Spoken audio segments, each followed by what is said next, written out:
né? Você quebra o clima que vem vindo. E a violência, meus irmãos, não é só a violência física.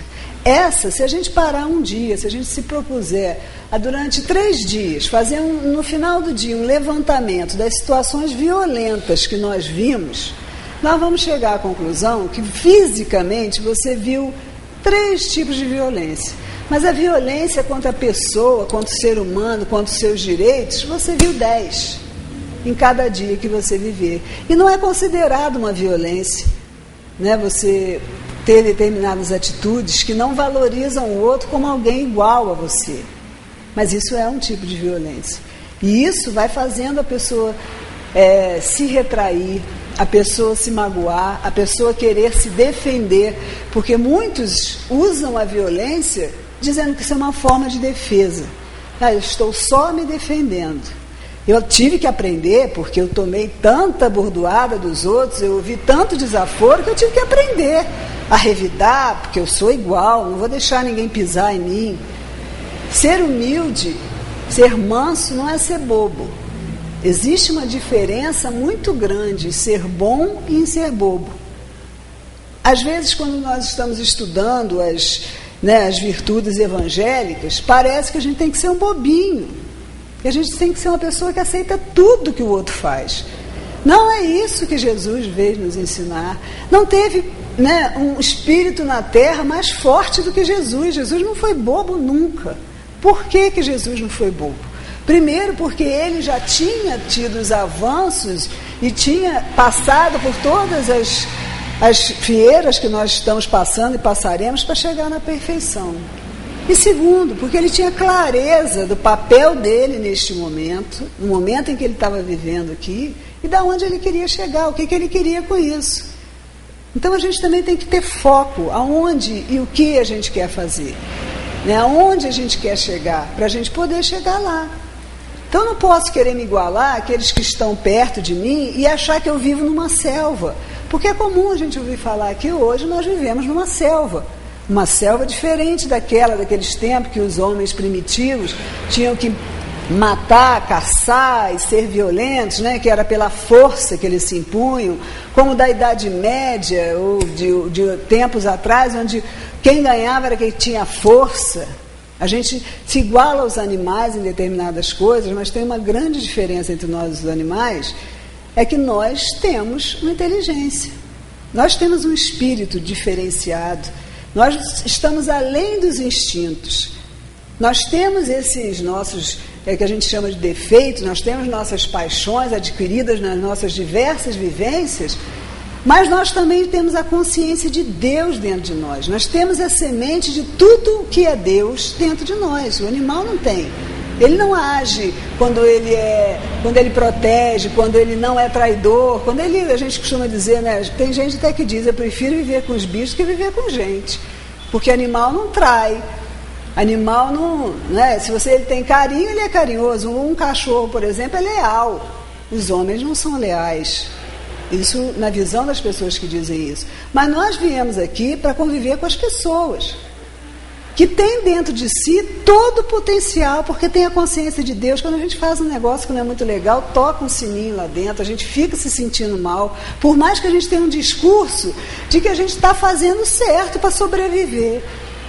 Então, naquela selva onde os vikings entravam e tomavam pela força, depois, né, ou nas conquistas religiosas, nas guerras sangrentas em nome de Deus, e em nome do que Jesus disse depois que Jesus veio e tal. E hoje o que a gente continua dizendo? Que nós estamos vivendo numa selva, onde para achar o meu lugar eu tenho que ser melhor que os outros, né? A tecnologia, o progresso que a gente tem hoje faz com que a gente tenha que ser muito mais do que a gente era para ter um lugar, se a gente estiver focado nisso.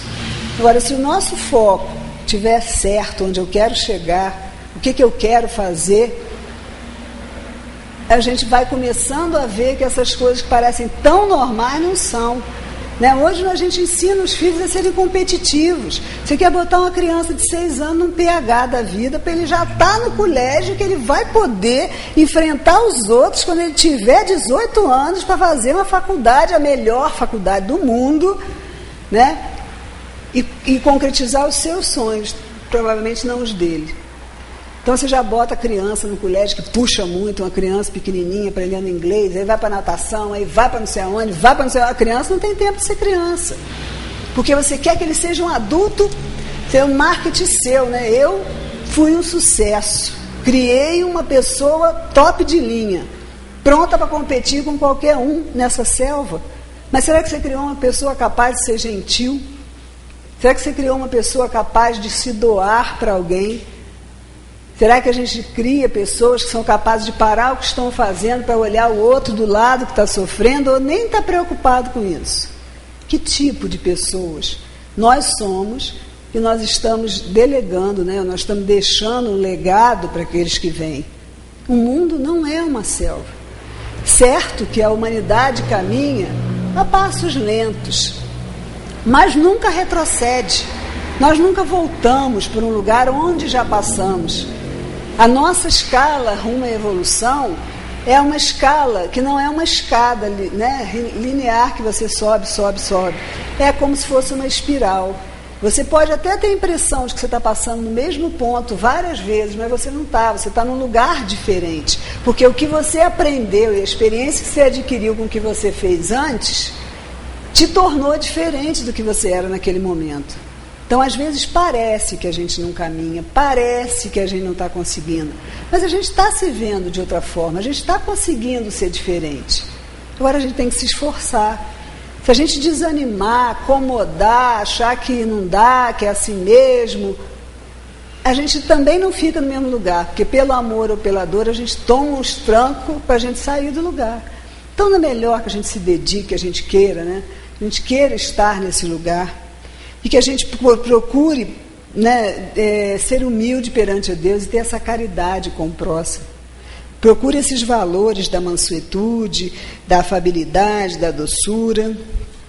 E é que os Espíritos nos explicam também, que a primeira frase diz: bem-aventurados os mansos, porque eles possuirão a terra.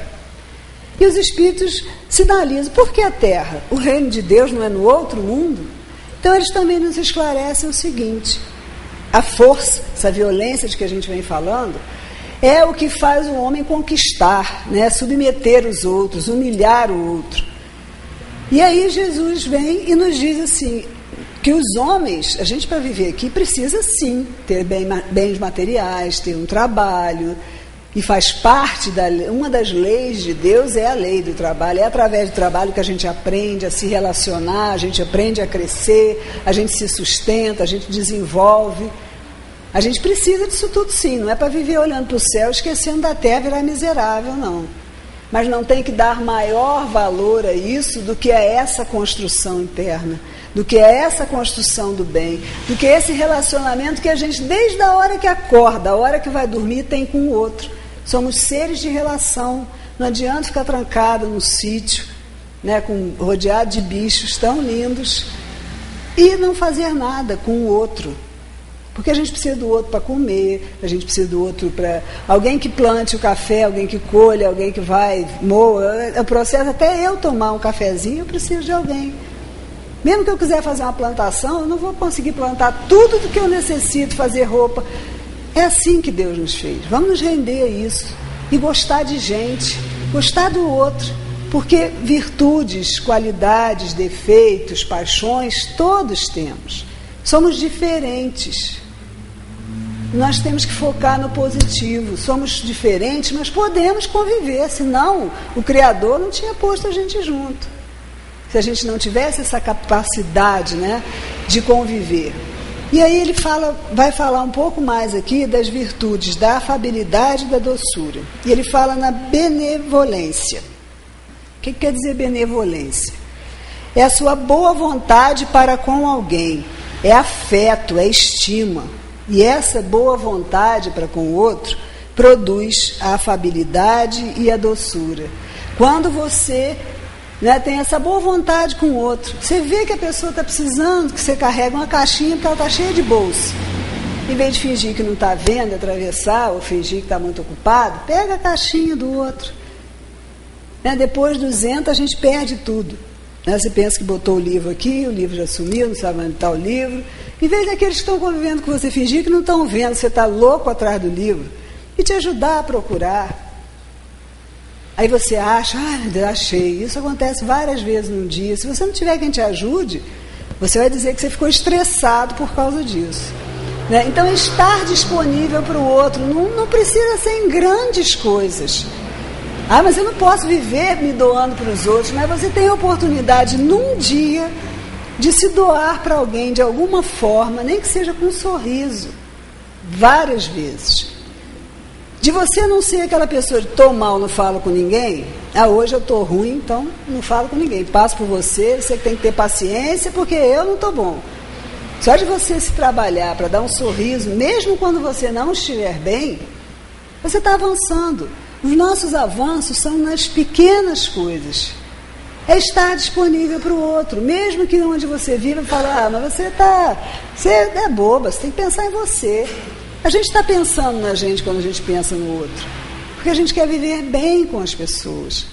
E isso, por exemplo, no nosso núcleo familiar, nas pessoas que nos são mais próximas, no trabalho, a gente passa muito tempo no trabalho, né, na nossa casa, com a nossa vizinhança, são as pessoas com quem a gente mais tem que se relacionar. São aquelas em que Deus colocou no nosso caminho, às vezes para tirar a nossa paciência, para nos testar, para nos provar. Mas é com essas pessoas que a gente tem que melhorar. É com essas pessoas que a gente tem que ser doces, afáveis, se colocar no lugar do outro. Isso é fundamental. E na contramão da correnteza mesmo. Porque a luz que você vai emitir um fluido de luz, com certeza. E assim o ambiente pode modificar. Se você entrar naquela sintonia do galo de briga, só vai ter briga. A gente planta batata, só colhe batata. Se eu quero colher rosas, eu tenho que plantar flores. E nisso a natureza nos ensina muitas coisas, né? O desequilíbrio gera o desequilíbrio. E a gente tentando ser harmônico, tentando ser mais equilibrado, para depois certamente se desequilibrar e se equilibrar de novo. Nada é estável. Mas essa é a nossa luta diária. Lógico também, meus irmãos, que os espíritos aqui também nos falam que tem gente que vive no verniz social. Vive de aparências. Tem aquela cara de anjo, mas por dentro está querendo te voar no pescoço. Claro que há que se considerar isso. Porque quem é bom não é bobo. Você pode até saber que a pessoa é assim. Mas você tem que lidar com ela de maneira até que ela possa ver que isso é ridículo. Que isso não vai levar ela a lugar nenhum. Esse veneno que algumas pessoas destilam, né? Ou esse é caiado, né, por fora, mas é negro por dentro, como impuros do coração, Jesus nos fala, né? Isso é uma bobagem, isso é uma casca. A gente tem que tentar fazer com que os nossos irmãos e nós mesmos, endurecidos pelo dia a dia, endurecidos pelo materialismo, endurecidos pelo consumismo, possam ter o coração tocado, porque quando a gente consegue tocar o coração de uma pessoa, ela desmorona. Ela desmorona em toda a farsa, todo verniz que ela quer colocar. Porque é impossível você, um ser humano que não queira ser amado. Então, quando a gente consegue tocar o coração de alguém, a gente desmorona aquela figura, mesmo que ela na hora não consiga demonstrar isso. Mas se você chegar lá, né, lá onde nós somos irmãos na humanidade, no amor, nas dores, nas lutas que a gente empreende. Então, quando a gente consegue quebrar isso, a gente desarma o negócio. A armadilha fica desmascarada. E Jesus e os Espíritos aqui nos dizem que a gente tem que fazer isso. Com a maledicência, as pessoas que não têm assunto falam mal uma das outras. Esse é um dos hobbies prediletos das pessoas. Quando se encontram, porque a gente se encontra como? Para comer, né? Para trabalhar, para fazer alguma atividade esportiva. Mas aí o papo murcha, né? Não tem mais papo. Aí qual é o papo? Mas fulano, você viu que fulano arrumou uma namorada nova? Você viu que ele não sei quem se separou? É para puxar assunto que começa. Mas aí vai falando mal. Nunca você está elogiando. Olha que aquela pessoa ótima, olha que exemplo de pessoa. O mal é tímido. O mal não é tímido, o bem é tímido. Então a gente fala de coisas ruins o tempo todo, mas a gente não divulga o bem. Né? Vou me referir outra vez, como me referi nesse episódio, de todos os aprendizados que nós temos tido a oportunidade de fazer. Como as pessoas fizeram propaganda de quem foi desonesto, de quem pegou tudo e não deu nada para ninguém.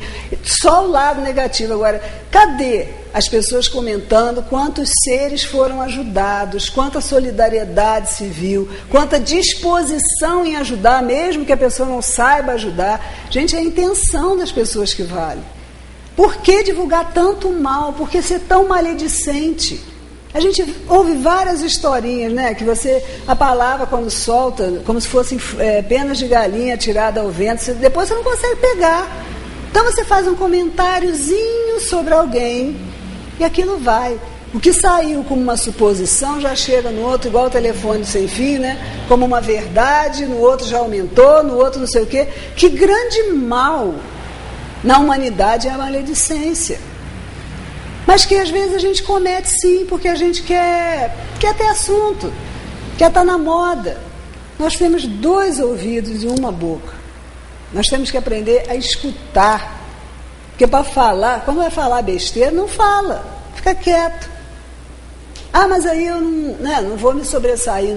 Melhor não se sobressair do que sobressair falando mal dos outros. Né, ou expressando uma opinião que destile um veneno para o outro. Então a gente tem que combater a maledicência. Vai ficar ruim na fita se você pedir a outra pessoa para parar, né? Não vamos falar de fulano, vamos mudar de assunto. Você não vai ficar mal na fita, porque no fundo bate aquela luzinha, pô, estou fazendo um troço, mas não é para fazer, não é sem querer. A gente tem um desculpismo ótimo, né, de que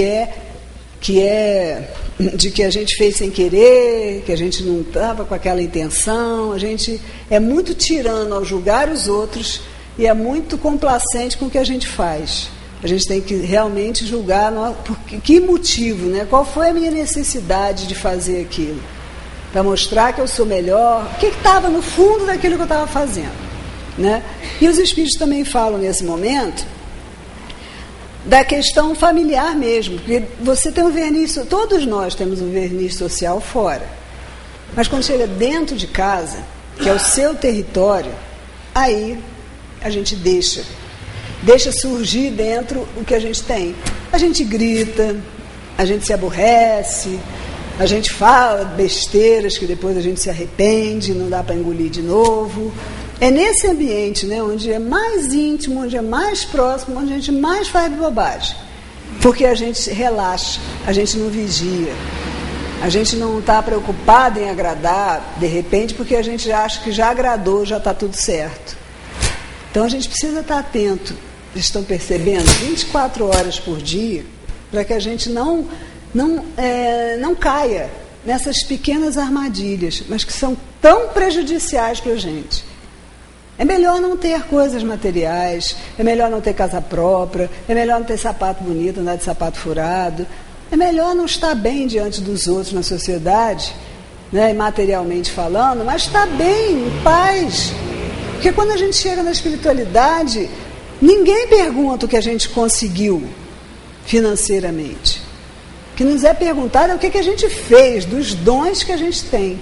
Isso sim, nos é perguntado e sempre. E aqui nesse capítulo também se fala de uma coisa que também ele falou aí no vídeo, que é paciência.